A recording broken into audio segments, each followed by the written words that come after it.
Bom Dia Ministro.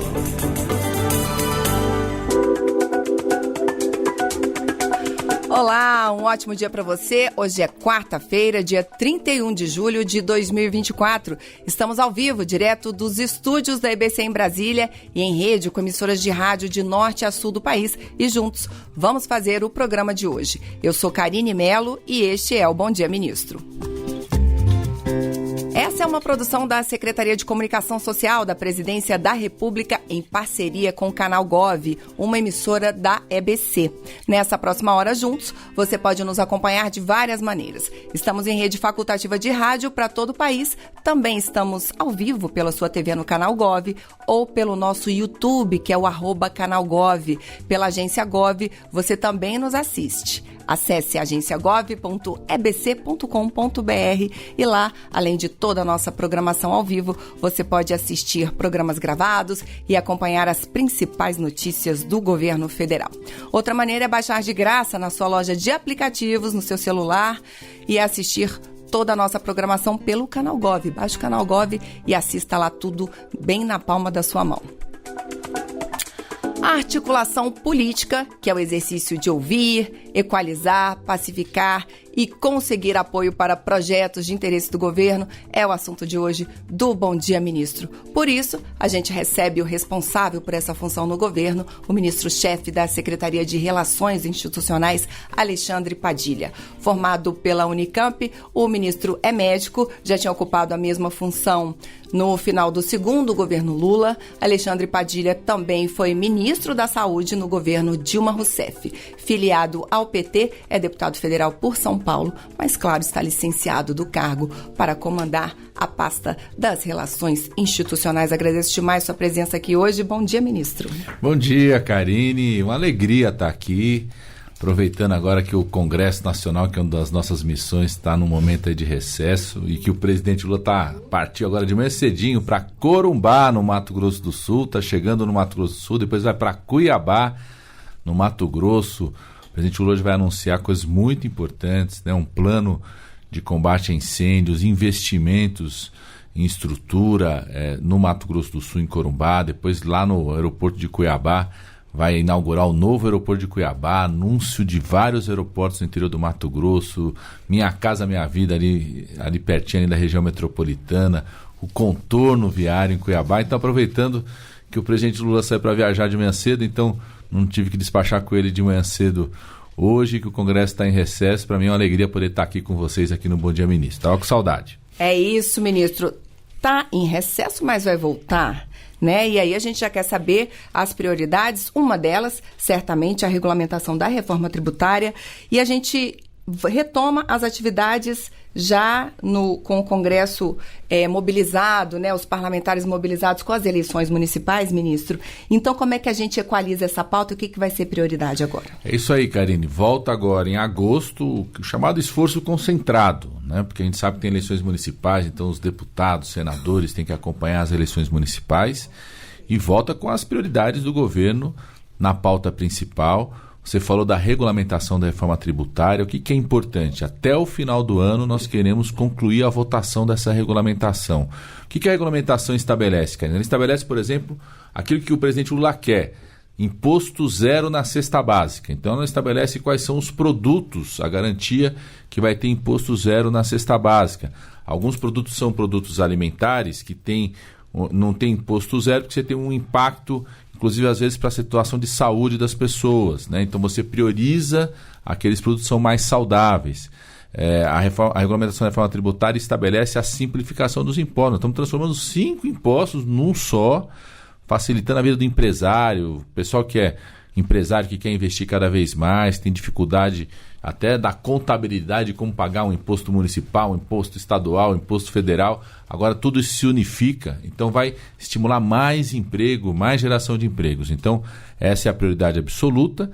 Tem que votar ainda no Senado, provavelmente volta para a Câmara também. Tem um dos projetos que ainda está na Câmara, então vamos acompanhar isso. A nossa prioridade é terminar o ano com essa regulamentação aprovada, e eu confio muito que o Congresso Nacional, que o presidente das duas casas, tanto o presidente Arthur Lira quanto o presidente Rodrigo Pacheco, os líderes querem concluir a votação nesse ano. Além disso, tem um projeto Acredita. O que é o Acredita? Aquele projeto que está dando crédito para o micro, pequeno, médio empresário, que fez o desenrola das micro e pequenas empresas, ou seja, está resolvendo a dívida das micro e pequenas empresas, que cria o que a gente chama no mercado secundário para construção civil, ou seja, mais crédito para a construção da habitação, para a gente aumentar ainda mais a produção. A gente já está com mais de 600 mil unidades do Minha Casa Minha Vida sendo construídas financiadas, mas a gente quer construir mais ainda, então o crédito pode facilitar mais ainda isso, e cria também, não acredita, uma proteção para o investidor externo que quer investir no Brasil, que quer fazer um investimento de médio prazo, ou seja, ele vai investir para construir uma fábrica, um empréstimo para construir uma usina nova de energia eólica. O Brasil está atraindo muito investimento. O Brasil foi o segundo país que mais atraiu investimentos do ano passado. Dentro do Acredita tem uma regra que também dá mais proteção para esse investimento externo. Então, também é uma segunda grande prioridade nossa. E a terceira são os projetos que a gente chama da transição ecológica, Karine. O Brasil tem tudo para ser um dos protagonistas, um dos líderes. Vai para o pódio ali das Olimpíadas da produção de energia verde. A gente já aprovou o marco regulatório do hidrogênio verde, que inclusive na próxima sexta-feira, lá no Ceará, quem é do Ceará, o presidente Lula vai estar pisando lá em Fortaleza e vai sancionar a lei que cria esse marco, as regras que quem quer investir no chamado hidrogênio verde. A gente quer concluir ainda esse ano a votação do mercado regulatório de crédito de carbono, que vai atrair mais investimento para quem quiser manter a floresta em pé, quem quiser diminuir emissão de carbonos. O combustível do futuro, que estimula muito a produção dos biocombustíveis, gera emprego, renda aqui no Brasil, inclusive para biocombustível para aviação, combustível para aviões, cada vez mais avançar nisso. E o que a gente chama do programa de apoio à transição energética. Então regular a reforma tributária para reduzir e simplificar os impostos no Brasil, aprovar o Acredita para garantir crédito para o micro, pequeno e médio empresário, e os projetos que vão atrair investimentos na chamada transição ecológica, na economia verde, energia solar, energia eólica, biocombustíveis no nosso país. Ministro, vamos então começar a rodar o país? Vamos lá, estamos à disposição aí. Então vamos chamar para a nossa conversa Belo Horizonte, a Rádio 98 FM. Quem está com a gente é o João Henrique. Opa, não é o João Henrique. Não vou para Belo Horizonte, mas a gente vai formar rede aqui com a Rádio Nacional de Brasília, Amazônia e Alto Solimões. Está ele lá, Walter Lima. Bom dia para você e para todos os seus ouvintes. Olá, Karine. Muito bom dia também para você. Ministro, também bom dia para o senhor. Antes de formular minha pergunta, ministro, parabenizar o senhor, já que o projeto que o senhor apresentou hoje foi sancionado pelo presidente Lula, criando o Dia Nacional do Funk, 12 de julho. Parabéns. Agora, direto à minha indagação ao senhor, ministro. O arcabouço fiscal, ao ser aprovado, chegou para eliminar o déficit primário deste ano de 2024, como também para promover o crescimento e ainda combater a desigualdade, ministro. Sendo assim, qual então seria a previsão desta proposta, principalmente sobre as contas públicas para os próximos 2 anos, ministro Padilha? Muito obrigado, bom dia, Walter Lima, um abraço a todos do Amazonas, obrigado pela menção aí. De fato, eu sou o autor do projeto, quando deputado. Um dia a turma do funk, viu, Walter? Os produtores, o pessoal que trabalha com isso, gera muito renda, emprego para os mais jovens, vieram pedir, eles que apresentaram o pedido, a gente transformou isso no projeto de lei, que é um reconhecimento dessa verdadeira indústria cultural, dessa iniciativa popular, criativa, que mobiliza muita juventude, e foi aprovado, e o presidente Lula ontem sancionou. Foi um momento legal, o presidente Lula muito animado com isso, tudo que envolve a juventude, que significa emprego para a juventude, renda para a juventude, produção cultural. O presidente Lula tem muito compromisso com isso. Ô Walter, você falou do arcabouço fiscal, então é muito importante a gente conversar com a população o que significa a importância dele. Quando a gente assumiu o governo, o presidente Lula tinha uma verdadeira bomba fiscal para explodir no Brasil, que tinha sido provocado pelo governo anterior, porque, infelizmente, o governo anterior resolveu fazer uma verdadeira operação boca de urna antes das eleições, gastando recursos acima do que o Brasil podia, inclusive reduzindo a receita dos estados e dos municípios. O estado do Amazonas perdeu receita, os municípios todos do Amazonas perderam receita pelas ações que o governo anterior fez. Então a gente tinha uma verdadeira bomba a ser desmontada. e fomos desmontando aos poucos essa bomba durante todo o ano passado, tanto que a gente conseguiu recuperar 100 bilhões de reais para os estados e para os municípios, para eles poderem ter uma ação mais forte, cuidar melhor da saúde, da educação. Aí o estado do Amazonas viveu no ano passado, por exemplo, a situação da seca, o governo federal foi lá, ajudou com recursos, colocando essa recuperação que foi tão importante. E além de desmontar essa bomba, a gente precisava criar para o Brasil e para o mundo uma nova regra, dizer o seguinte, o jogo agora vai ser assim, para todo mundo saber quais são as regras, igual as Olimpíadas aí, a gente, para ganhar a medalha, você sabe qual que é a regra, sabe qual que vai ser a quarta de final, a eliminatória, com os pontos que tem que fazer, o que a Rebeca Andrade tinha que fazer ontem, o que a equipe tinha que fazer ontem, ou seja, as regras ficam claras, todo mundo se prepara para isso. Então nós conseguimos aprovar no ano passado, foi uma grande conquista junto com o Congresso Nacional, quero agradecer muito aos congressistas, quero agradecer em especial toda a bancada do estado do Amazonas, que ajudou muito no debate, os senadores Omar Aziz e Eduardo Braga, os deputados federais todos se envolveram muito nesse debate, e ele cria uma regra para os próximos anos. Então isso dá uma tranquilidade para quem quer investir no Brasil de saber o seguinte, o presidente Lula, mais uma vez, vai ter responsabilidade social, recriou Minha Casa Minha Vida, recriamos o Mais Médicos aí no Amazonas, sabe da importância do Mais Médicos para o Amazonas. Estamos colocando já no Brasil mais de 1 milhão de alunos em escola integral, a importância de você proteger, educar as crianças, as famílias saberem que o filho vai lá estar na escola o dia inteiro, ou seja, ter compromisso e responsabilidade social, investir cada vez mais naquilo que é importante para o nosso povo, mas de forma responsável, dizendo o seguinte, esses investimentos, eles não vão ultrapassar um certo limite, que seja um limite que possa piorar as nossas contas públicas. Aquilo que o presidente Lula fala, ele aprendeu isso com a dona Lindu, a mãe dele. A gente vai cuidar de quem mais precisa, mas sempre de forma responsável, poder cuidar sempre. Quando a gente aprovou o arcabouço fiscal no ano passado, Walter, fez com que o Brasil passasse, como eu disse, a ser o segundo país do mundo que mais atraiu investimentos externos no ano passado. Só para ter uma ideia, os fundos investiram no Brasil mais de 3,4 bilhões de dólares nas empresas brasileiras. É o maior investimento desde 2014, ou seja, quase 10 anos depois, por sentirem segurança nesse rumo da economia. Então esse arcabouço fiscal estabelece que nos próximos anos a gente pode crescer o investimento, mas num limite que a gente fala de 2,5% de crescimento de despesas. E para isso o presidente Lula vai ser sempre muito responsável, sem abrir mão, de investir, como eu falei, na retomada do Minha Casa Minha Vida, no aumento da escola integral, no aumento do farmácia popular, do Mais Médicos, são 25 mil médicos em todo o Brasil, muitos deles aí no estado do Amazonas, mas de forma responsável. Isso atrai investimentos, dá segurança para os atores econômicos e faz com que o Brasil possa crescer cada vez mais. Então, essa regra fiscal está valendo e o presidente Lula vai cumprir essa regra e determinou todos os seus ministros. Tem que cumprir a regra do nosso arcabouço fiscal.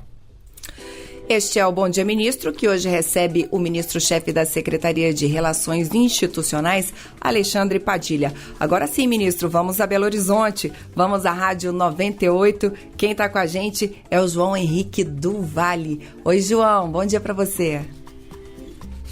Bom dia, ministro. Prazer falar com vocês. Ministro, queria questionar uma questão que na última semana o governo federal detalhou, anunciou o corte e o contingenciamento de 15 bilhões de reais no orçamento. Queria saber do senhor como é que fica a relação com o Congresso em relação a esse contingenciamento e esse corte no orçamento, diante que a gente vê ali que o governo está tendo que liberar recursos, o alto volume de recursos e também de emendas para ter uma boa relação com o Congresso. Isso pode atrapalhar de alguma forma essa relação? E aí eu complemento, hoje também teve o detalhamento com 4,5 bilhões de reais de corte no PAC. Aí puxando aqui para o nosso quintal, aqui em Belo Horizonte, Minas Gerais, terá alguma obra que pode ser prejudicada com esse corte? Muito obrigado. João Henrique, primeiro, esse contingenciamento, ou seja, quando você faz segurando a execução do orçamento, programando a execução do orçamento ao longo do ano, ele foi exatamente para cumprir uma coisa que o Congresso Nacional aprovou, que o Walter estava falando, que é o chamado arcabouço fiscal. Então o presidente Lula, ao determinar né? Esse contingenciamento falou para os seus ministros, falou para os senhores, quero cumprir a regra que o Congresso estabeleceu para o Executivo brasileiro, uma regra muito importante, que é o arcabouço fiscal, que, como disse, dá segurança para os atores econômicos. Então, nós estamos cumprindo exatamente aquilo que o Congresso Nacional aprovou de forma muito positiva, que é o novo arcabouço fiscal, para mostrar que a gente vai seguir a regra. Isso é muito importante, não só para esse ano, para continuar atraindo investimento, segurar aumento do dólar, mostrar que a economia está no rumo certo. Você viu, ontem saiu o anúncio, mais de 200 mil empregos novos gerados no mês de junho. A gente já ultrapassou 1.300.000 empregos só nesse primeiro semestre gerados novos. A economia está no rumo certo, né, e cumprindo aquilo que o Congresso estabeleceu. Então nós vamos poder detalhar isso para os congressistas, a situação. Menor parte do contingenciamento são nas emendas parlamentares. Nós, até o dia 5 de julho, primeiro semestre, nós batemos o recorde de empenho e pagamento das emendas parlamentares, superamos, inclusive, o calendário que a gente tinha apresentado no começo do ano, superamos a expectativa do Congresso em relação a isso, porque, como disse o presidente Lula, tinha recurso no orçamento, tinha que virar atendimento à saúde, educação, obra nos municípios. Então a gente tinha até o dia 5 de julho para repassar esse recurso, repassamos todos esses recursos, e agora nós vamos mostrar para os congressistas a importância de cumprir o arcabouço fiscal. Em relação ao contingenciamento e bloqueio das obras do PAC, João, é importante saber o seguinte, o que está sendo feito, né? Um detalhamento que vai ser feito pelos ministérios. Não vai parar nenhuma obra que já esteja em andamento, nem vai atrasar o cronograma, é só você organizar isso, porque você tem várias obras que estavam programadas, aí tem licença, o licenciamento que ainda não aconteceu, ou às vezes até o processo licitatório, ou às vezes tem alguma coisa na obra que você tem que rever o cronograma. Então ele não tira o ritmo da execução das obras do PAC, continuam, inclusive agora no mês de agosto o ministro Rui Costa vai fazer um balanço de um ano do PAC com uma expectativa muito positiva da execução que nós estamos fazendo. Então não vai afetar nenhuma obra do PAC aí em Minas Gerais que já esteja em andamento. É isso. Então, de Belo Horizonte, nós vamos a São Paulo, nós vamos agora com a Rádio Nova Brasil FM. Quem faz a pergunta é ele, Roberto Nonato. Prazer ter você aqui, Nonato. Bom dia. Bom dia, Karine. Prazer enorme participar com vocês. Bom dia também ao ministro Padilha. Eu queria insistir um pouquinho, ministro, na pergunta do João. Qual é o raio-x que o senhor faz da articulação política do governo junto ao Congresso? E qual é a expectativa que o senhor tem para esse segundo semestre, à medida em que a gente vai ter, claro, muita eleição dominando? Há uma pacificação, há uma relação harmoniosa entre o executivo e o legislativo no que diz respeito a essa articulação política, ministro? Nonato, eu digo que nesses 18 meses, né, estamos fechando aí os primeiro 1 ano e 6 meses do governo da relação com o Congresso Nacional, o governo federal e o Congresso Nacional fizeram uma dupla de muito sucesso. Foi só hit aí, viu? Só gol sendo marcado. Nós tivemos, lógico, negociação, mediação, a gente está acostumado a isso. Já fui ministro dessa pasta nos outros governos do presidente Lula. Como sempre diz o presidente Lula, o sistema político no Brasil elege o presidente, mas não elege junto com o presidente, né, o mesmo número de deputados da aliança que foi comandada pelo presidente, nem número de senadores, mas tem tido uma relação muito positiva de aprovação dos projetos. Tudo que era decisivo para ser aprovado no ano passado foi aprovado, e nesses 6 meses nós já aprovamos mais projetos da agenda estratégica do governo apresentada no começo do ano do que até no ano passado. Ano passado, que a gente aprovou tudo que era necessário, foram aprovados 17 projetos da nossa agenda estratégica, que são projetos da área econômica, para gerar equilíbrio econômico, para colocar o Brasil no rumo do crescimento, projetos de políticas sociais, como Minha Casa Minha Vida, Mais Médicos. Você pega aí no estado de São Paulo, só do Mais Médicos são mais de 3.300 médicos aí no estado de São Paulo. Teve que aprovar um projeto para recriar o Mais Médicos. Do Minha Casa Minha Vida são mais de 220 casas, moradias estão sendo financiadas pelo Minha Casa Minha Vida aí no estado de São Paulo. A gente teve que aprovar o projeto de lei no ano passado para isso. Então, quando a gente pega os projetos estratégicos do ano passado, foram 17 aprovados. Nesse ano, começou o ano, a gente apresentou qual que era a nossa agenda estratégica, já foram aprovados 18 nesse primeiro semestre. Então, é uma relação muito positiva, com mediação, com diálogo, a gente está acostumado a isso. E o segundo semestre que temos que vai manter essa relação positiva, sendo que as nossas prioridades, como eu falei, é concluir até o final do ano a regulamentação da reforma tributária para baixar os impostos no Brasil, reduzir a zero os impostos da cesta básica, simplificar a vida do empresário que quer investir no país, que quer gerar empregos. Então a reforma tributária é acabar com a verdadeira balbúrdia tributária que ainda existe no país, é uma revolução para gerar emprego, crescimento e para reduzir os impostos dos alimentos da maioria da população, concluir a aprovação do Acredita, que é esse programa que já está renegociando a dívida dos micros e pequenos empresários. Você que é micro e pequeno empresário, está nos acompanhando, procure o Sebrae, procura a Caixa Econômica, procura o site do Ministério do Microempreendedorismo, que está lá, tem um portal, como você entra no Acredita, como você resolve a sua dívida, como você pode pegar um crédito novo.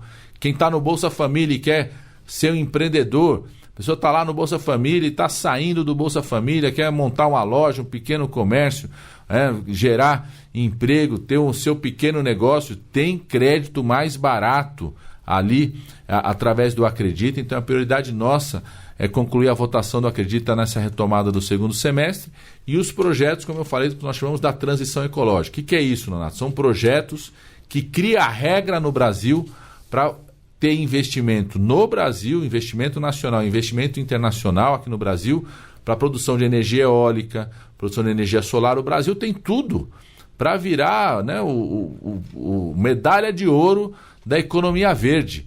O presidente Lula vai agora, sexta-feira, lá no Ceará, vai sancionar o projeto de lei do Marco Regulatório do Hidrogênio Verde, que a gente aprovou nesse primeiro semestre, que cria as regras e incentivo para quem quer investir em energia solar, energia eólica, nos biocombustíveis, na produção do chamado hidrogênio verde, que são os combustíveis do futuro que não produzem gás carbônico, ou seja, não atacam a poluição, não atacam as mudanças climáticas no país e faz com que o Brasil atraia muito investimento. Então, eu estou muito confiante, viu, Nonato, que nós vamos repetir nesse segundo turno agora do campeonato o mesmo sucesso dessa dupla que fez muitos gols no primeiro semestre desse ano.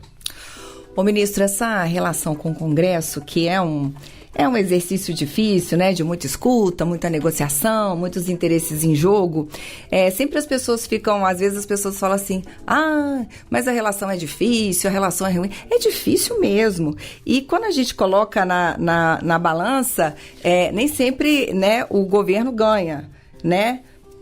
Tem aquela coisa, ganha e perde, mas qual é a avaliação que o senhor faz nesse ganhar e perder aí nos últimos tempos? Até porque muitas das políticas públicas que a gente vê aí, o brasileiro tendo acesso, elas passaram pelo Congresso Nacional, né? Pé de meia, enfim, o imposto de renda, né? Que teve um aumento maior na isenção e tantas outras. Queria que o senhor falasse aí nesse ganhar e perder, qual é a avaliação que o senhor faz? Está mais ganhando ou está mais perdendo? Está equilibrado? Como é que tá?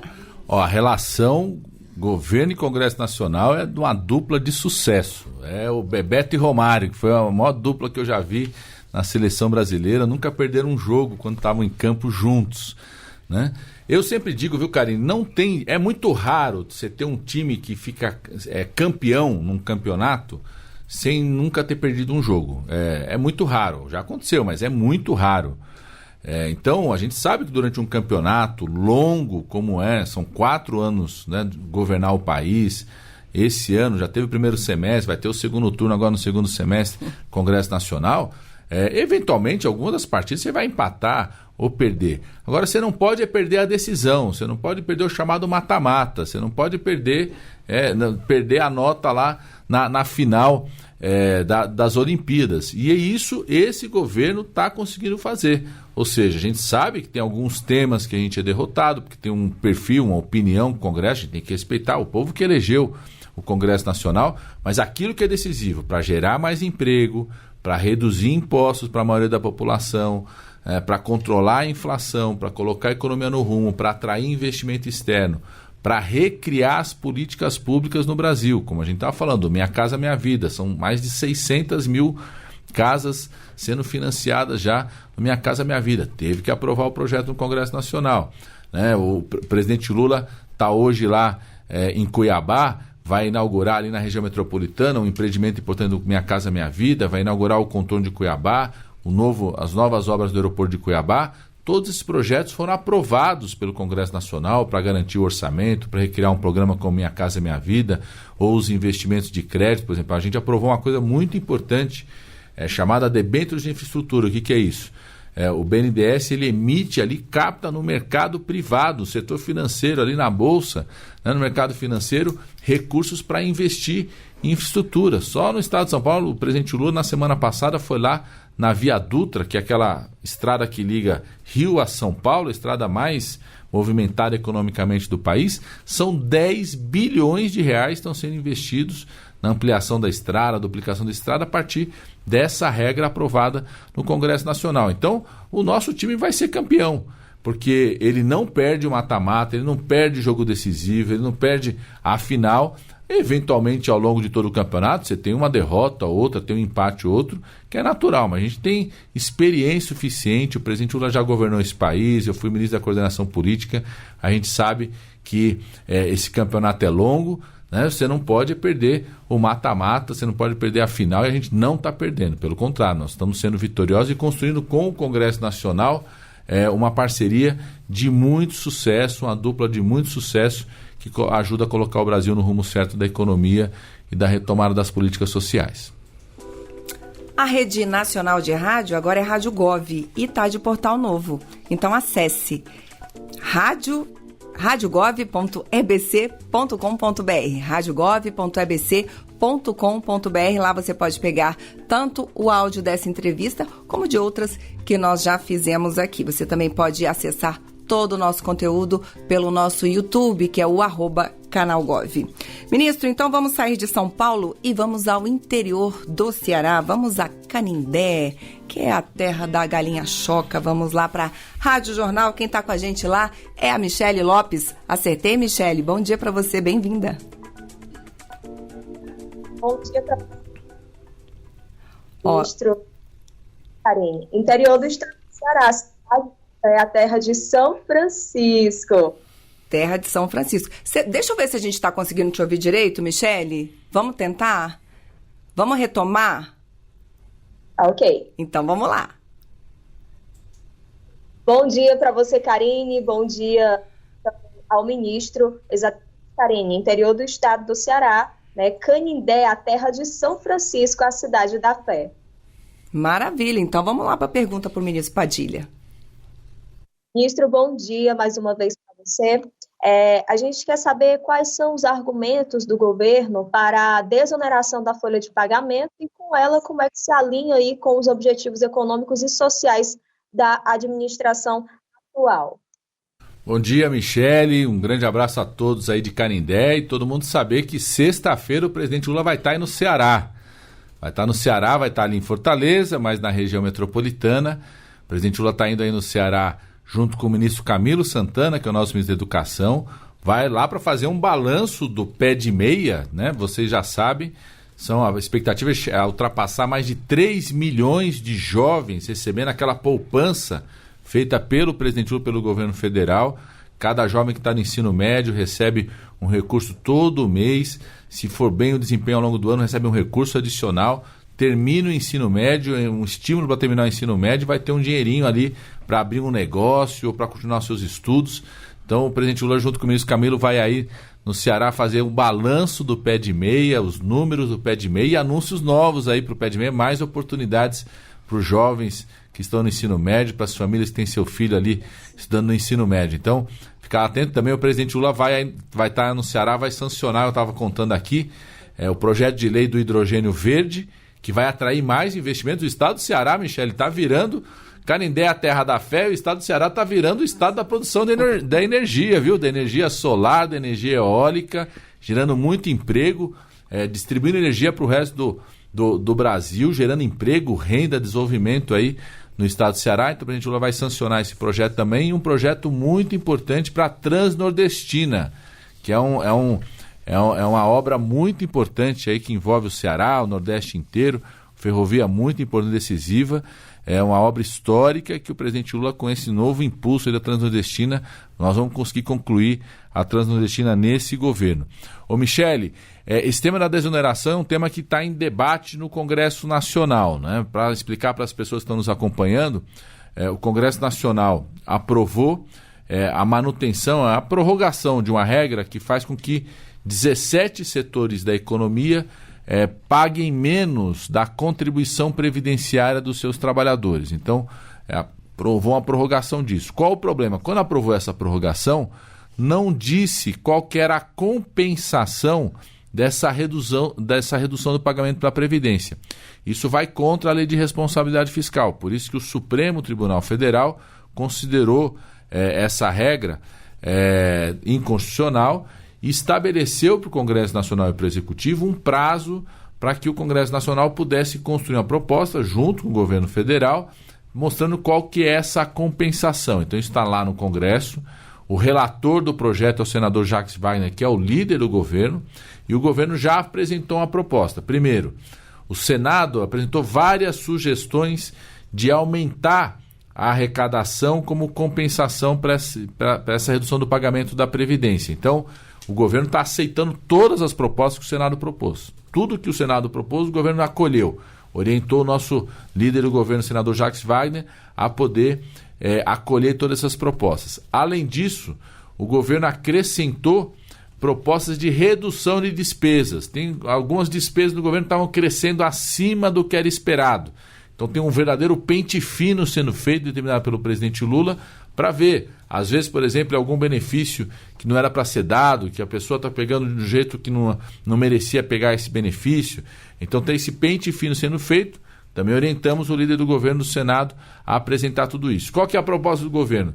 Caso essas propostas que o Senado apresentou e as propostas que o governo apresentou de redução de despesa não sejam suficientes para compensar essa redução da contribuição previdenciária dos setores econômicos, o governo defende um aumento na chamada contribuição social do lucro líquido das empresas em geral, todos os segmentos, caso isso não seja necessário. Isso está em negociação no Congresso Nacional, volta agora em agosto. Esse é um dos temas da negociação, viu, Michele? E agora nós vamos falar com a nossa representante do Piauí, da Rádio Meio Norte, nossa correspondente em Brasília, da Rádio Meio Norte, Raniele Veloso. Ótimo dia para você. Obrigada, Karine. Bom dia a você, bom dia ao ministro Alexandre Padilha. Bom, ministro, eu quero saber do senhor, né, o senhor que é um ministro palaciano, que tem uma relação direta com o presidente da República. Ontem, pela primeira vez, o presidente se manifestou em relação às eleições da Venezuela. Disse que não há nada grave, nada de anormal. O Partido dos Trabalhadores do seu partido também soltou uma nota dizendo que a jornada foi pacífica, soberana, democrática. Queria saber se o senhor concorda com esse posicionamento.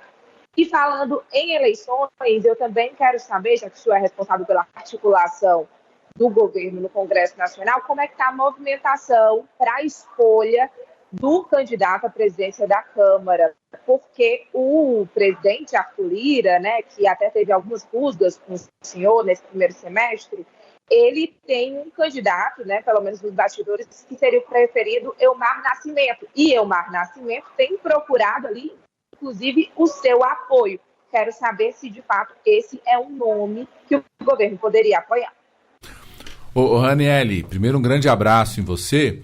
E todo mundo aí do Piauí também, que eu acho que você está participando daqui, né? Que de vez em quando você está por aqui, mas eu vou dar um abraço para todo mundo aí do Piauí, em especial ao governador Rafael, que está fazendo um trabalho sensacional. Primeiro, em relação a esse tema da presidência da Câmara, Raniele, eu acho que está muito antecipado isso, tá certo? E começou já no começo do ano muita especulação, disputa, pré-candidaturas, e o governo teve uma postura de não entrar nesse debate, manter uma postura de estar priorizando as votações de projetos que são importantes para o país. E vamos continuar com essa postura, nessa retomada agora em agosto. A prioridade do governo é garantir a aprovação do Acredita, né, que dá crédito para o micro, pequeno e médio empresário, dá oportunidade para a pessoa que está no Bolsa Família, que quiser fazer um empreendimento, ser empreendedor, poder ter um crédito para isso, né? Cria regras que reduzem o risco do investimento externo no nosso país.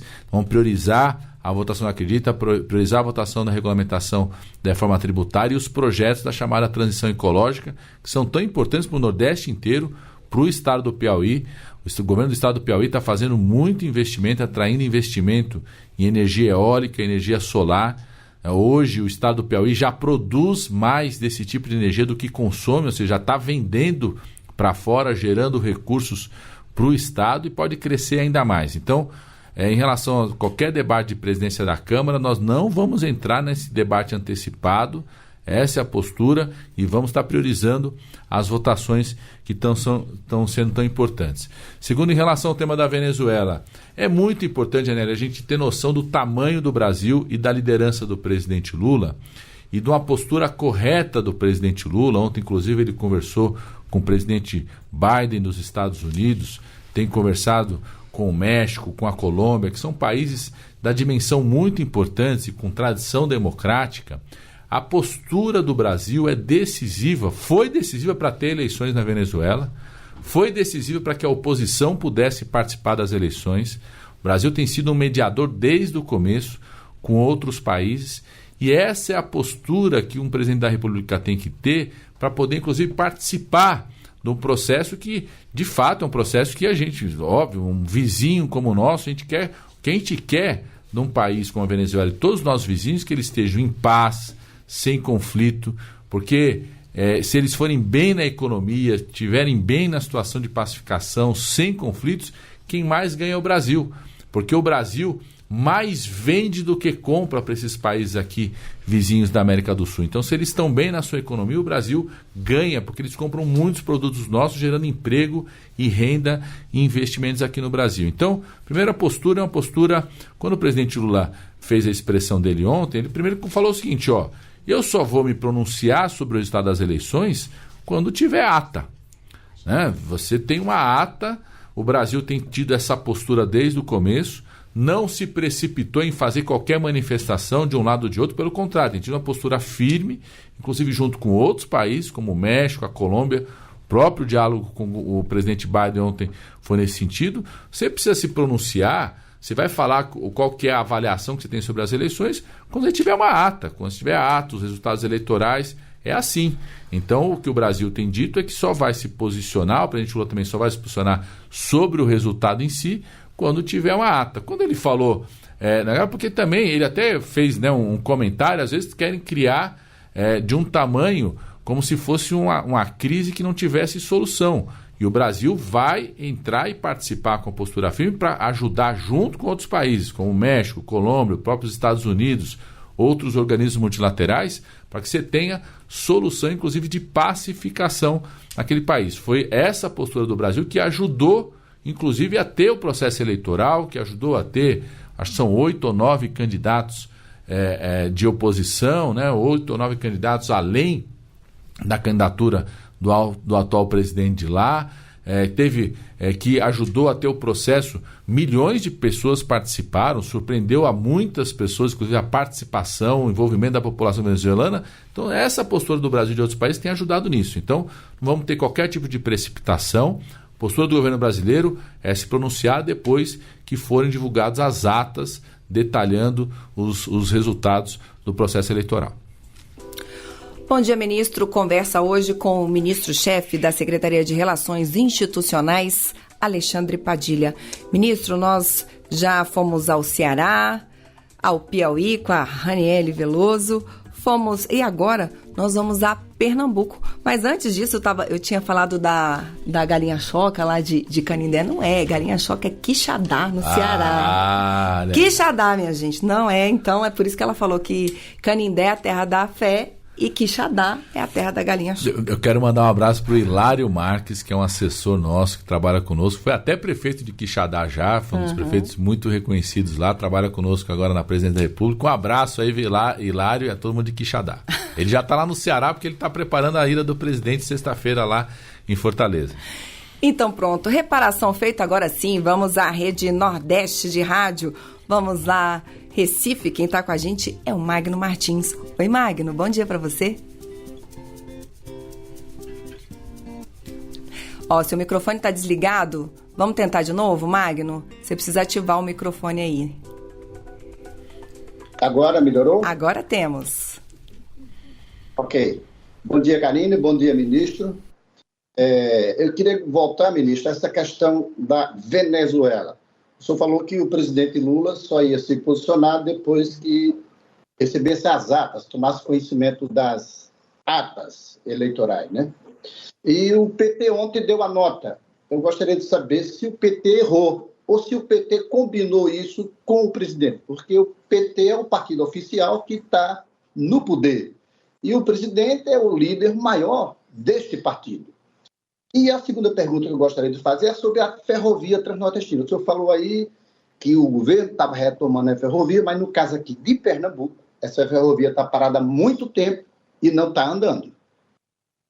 Bom dia, Magno.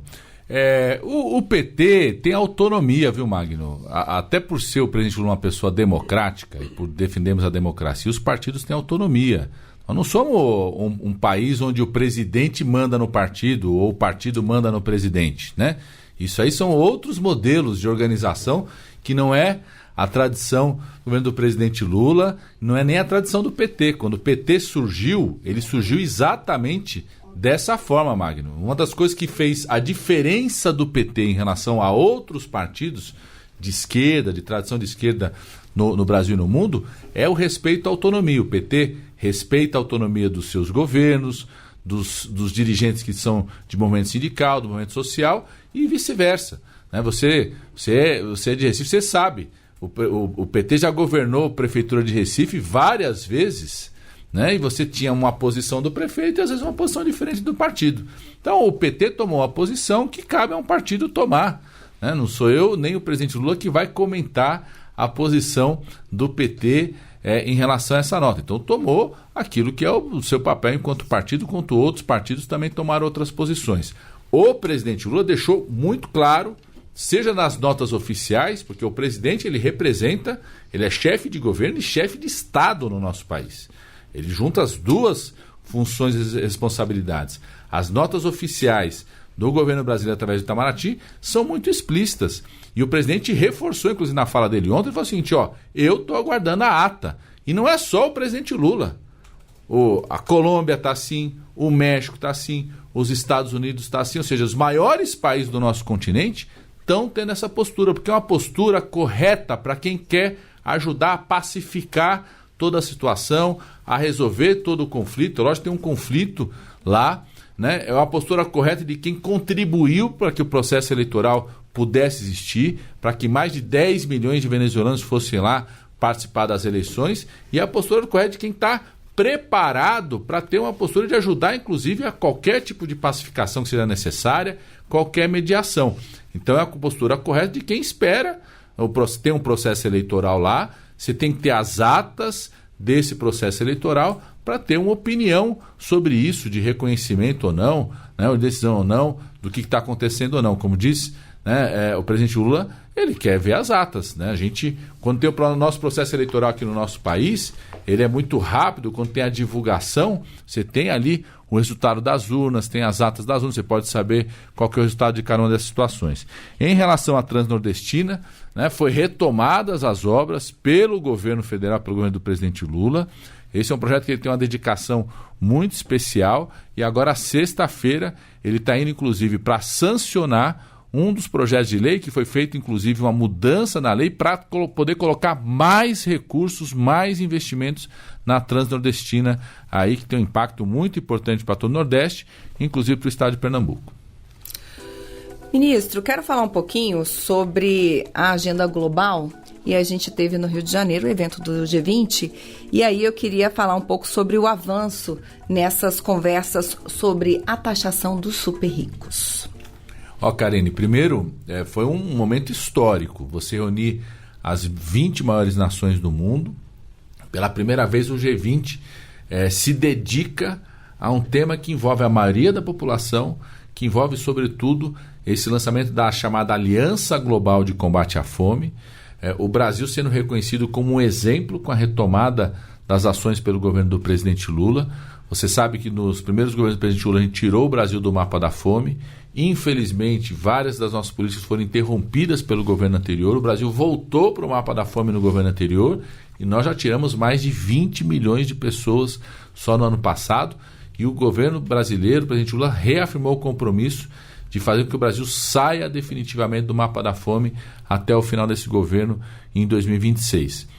Foi lançada essa aliança global que reúne países, recursos para o enfrentamento da questão da fome, e uma das propostas do governo brasileiro foi liderada pelo ministro Fernando Haddad, que é essa taxação dos superbilionários. Inclusive, nós temos a responsabilidade de coordenar o Conselho de Desenvolvimento Econômico, Social e Sustentável, além da relação com o Congresso Nacional, com os governadores e prefeitos. O nosso ministério coordena o Conselhão. E o Conselhão, que é formado por empresários, por representantes do setor bancário, do setor financeiro, do agronegócio, representantes dos trabalhadores, da sociedade, aprovou por unanimidade essa proposta construída pelo governo, liderada pelo ministro Fernando Haddad, de você fazer uma taxação internacional nos super ricos, para você poder pegar esse recurso e investir para o combate à fome e redução da desigualdade. Inclusive, nesse último domingo saiu um artigo muito importante assinado pela Luísa Trajano, que é uma das maiores empresárias do nosso país, muito bem sucedida, pela Neca Setúbal, que é da família do setor financeiro, junto conosco, apoiando essa proposta de que você possa ter no mundo uma taxa, como se fosse uma taxa para os super bilionários, que você com essa contribuição possa reduzir a desigualdade no mundo, fazendo um projeto de combate à fome, à desigualdade, valorizando a educação no mundo como um todo.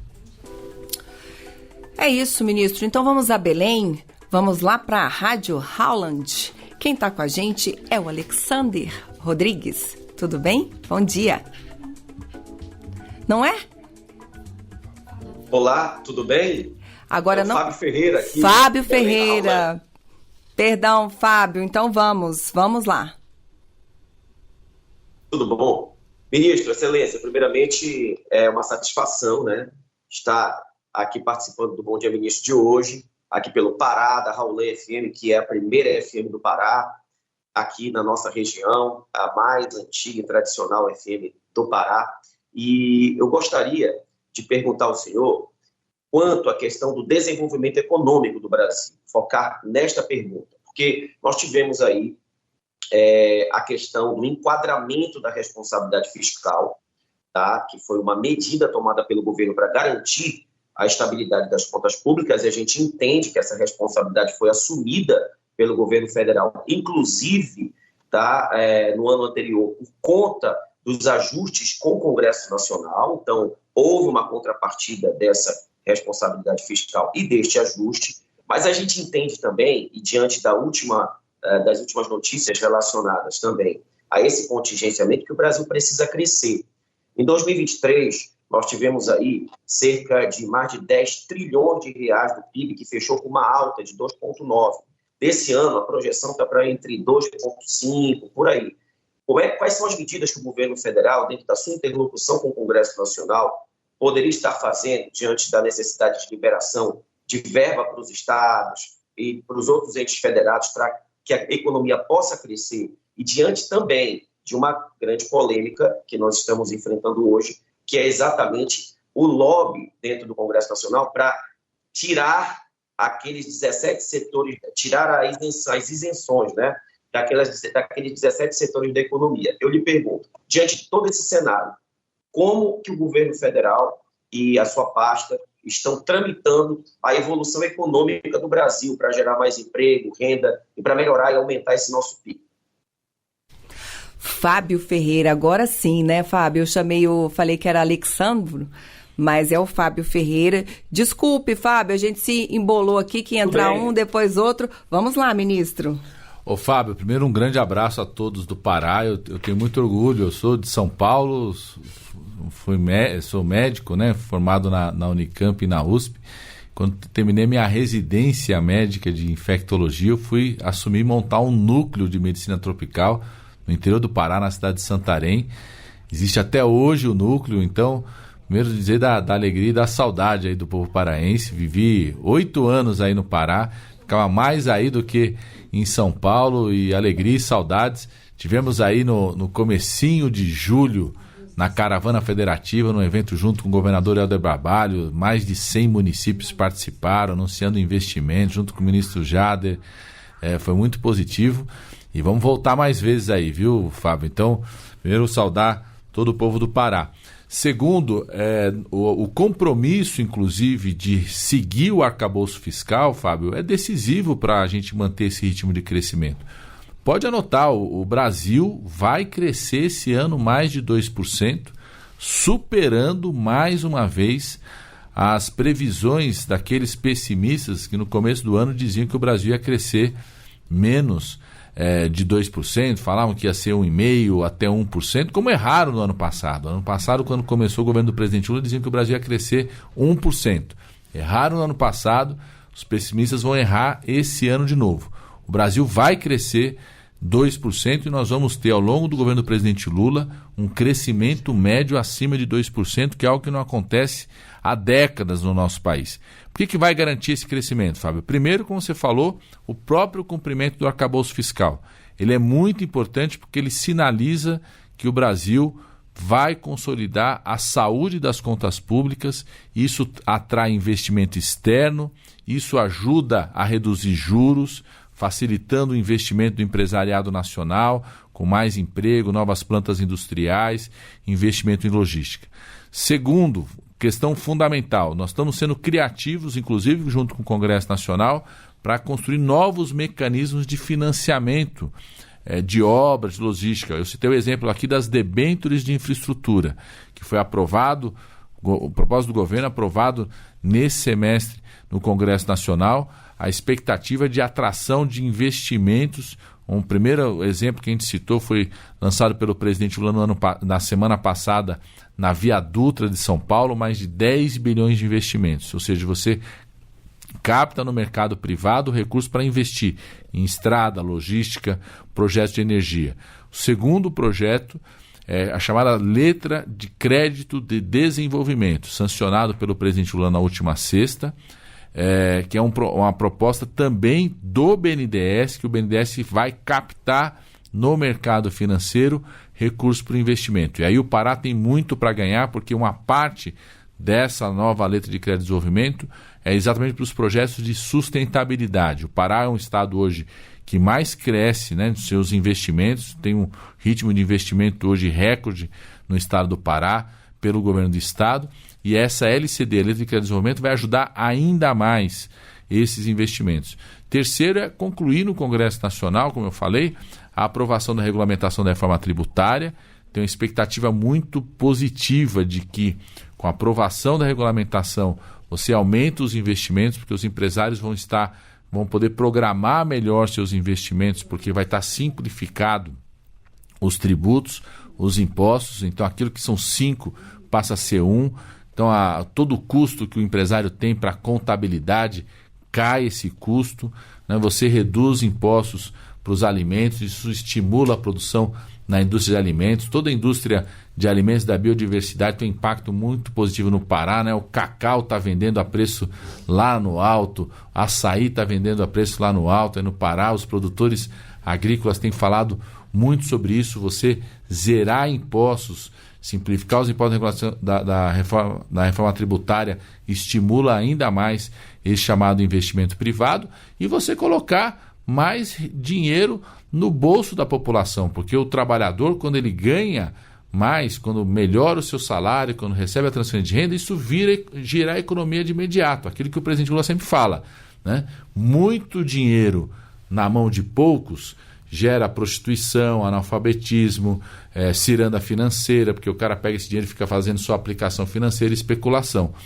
Pouco dinheiro na mão de muitos gira a economia, porque a família, quando recebe o dinheiro ali do Bolsa Família, ou a isenção, nós zeramos impostos para quem ganha até 2 salários mínimos. Então essa pessoa, quando aquilo que ela pagava de imposto, ela tem esse recurso a mais, ela vai lá e compra um material para o filho, uma roupa para o seu filho, investe em produtos de alimentos, faz a economia girar, ao invés de só ficar girando a especulação financeira. Então, zerar impostos para quem ganha até 2 salários mínimos, foi uma conquista que nós fizemos junto com o Congresso Nacional. Fortalecer cada vez mais o Bolsa Família, a política de reajuste salarial do salário mínimo, que nós aprovamos no ano passado no Congresso Nacional, isso faz a economia girar. Então, o crescimento, nós vamos superar, Fábio, pode anotar aí, nós vamos superar qualquer estimativa pessimista sobre o crescimento no Brasil. Nós vamos manter um ritmo de crescimento acima de 2%, porque a gente está combinando essas ações. Primeiro, nós estamos sendo criativos em aumentar o investimento público e investimento privado no Brasil. O crescimento que nós tivemos foi puxado pelo aumento do investimento público e privado em construção, obras, investimento em logística, ampliação de fábricas no nosso país. Nós estamos zerando imposto e melhorando a renda da maioria da população, da base da população, que isso gira ainda mais a economia, e nós estamos sinalizando para os atores econômicos que vamos ser responsáveis do ponto de vista fiscal, o que dá segurança para a atração dos investimentos externos, redução de juros, gerando também mais investimentos dos empresariados aqui no nosso país. Estamos chegando na reta final do Bom Dia Ministro de hoje. O ministro Padilha, ele é reconhecidamente um dos craques das redes sociais do governo. Né? Ele tem lá no perfil dele lá o Padilhando, e ficamos aqui quase 1 hora padilhando com ele, que ele gosta de explicar, né, ministro, as ações do governo, o que está sendo aprovado, se um termo é complicado ele vai lá e explica. E aí, ministro, eu queria aproveitar esse seu perfil aí de redes sociais para saber do senhor em que medida as fake news, né, atrapalham, né, incomodam. Queria que o senhor comentasse um pouquinho disso, porque o senhor usa muito a sua rede para desfazer fake news, né? Então, já me despedindo, queria que o senhor comentasse sobre isso, por favor. Karine, isso é muito grave. Aliás, eu sou confiante que o Congresso Nacional, no próximo ano, vá retomar o debate sobre regulação das fake news. Não pode aquilo que é crime no mundo real, no mundo presencial, as pessoas acharem que podem ser cometidos no mundo digital. O crime da pedofilia, da incitação ao ódio, os crimes sanitários, de mentir para as pessoas sobre medicação, sobre vacina, que são crimes no mundo real aqui, não pode as pessoas acharem que está liberado no mundo digital. Eu fico indignado, viu, Karine, como alguém que é médico, sou professor universitário, não estou dando aula mais na graduação, mas continuo orientando os meus alunos na pós-graduação no fim de semana. Fui ministro da Saúde. O que a gente viveu das fake news no período da pandemia? Quantas pessoas não morreram porque acreditaram na fake news sobre vacina? Acreditaram na fake news sobre medicamento que não tinha recomendação nenhuma para o tratamento, acreditaram naquilo e infelizmente morreram. Quantos de nós não perdemos parentes, amigos, conhecidos porque acreditaram nessas fake news? Isso é crime. Isso não pode estar liberado, isso é crime. Quem comete esse crime tem que ser punido em relação a isso, né? Agora, na tragédia do Rio Grande do Sul, Karine, o que teve de fake news nas primeiras 24, 48 horas na tragédia do Rio Grande do Sul é um escândalo, um absurdo. Teve gente que deixou de fazer uma doação porque acreditou na fake news, que diziam que o governo estava barrando as doações na divisa de Santa Catarina com o Rio Grande do Sul, que era mentira. E as pessoas saem divulgando isso, difundindo isso, sem qualquer responsabilidade com o impacto que isso pode ter para a população. Então, eu sou confiante que o Congresso Nacional vá debater esse tema. Tem um tema muito importante sendo debatido agora no Congresso Nacional, Karine, que é a regulamentação da inteligência artificial, que é algo muito importante também. O presidente Lula ontem esteve na Conferência de Ciência e Tecnologia, recebeu dos cientistas brasileiros uma proposta de um plano de inteligência artificial no nosso país. Tem um debate no Congresso Nacional, inclusive do presidente Rodrigo Pacheco, presidente do Senado, que tem toda a vontade de concluir essa votação. Estava dialogando com ele ontem, falou assim, não, quero votar. O relator do projeto é o Eduardo Gomes, que é um senador de um partido até de oposição, mas que tem uma postura muito séria de colaboração, preocupado com as questões do país. Então ajuda também a fazer o debate ali no Senado. É um tema muito importante a regulamentação da inteligência artificial. Primeiro, para a gente ter uma regra clara para quem quer investir em inteligência artificial no país possa investir, atrair investimentos, ter quais são as regras do funcionamento, do estímulo à inovação. Então, muito importante em relação a isso.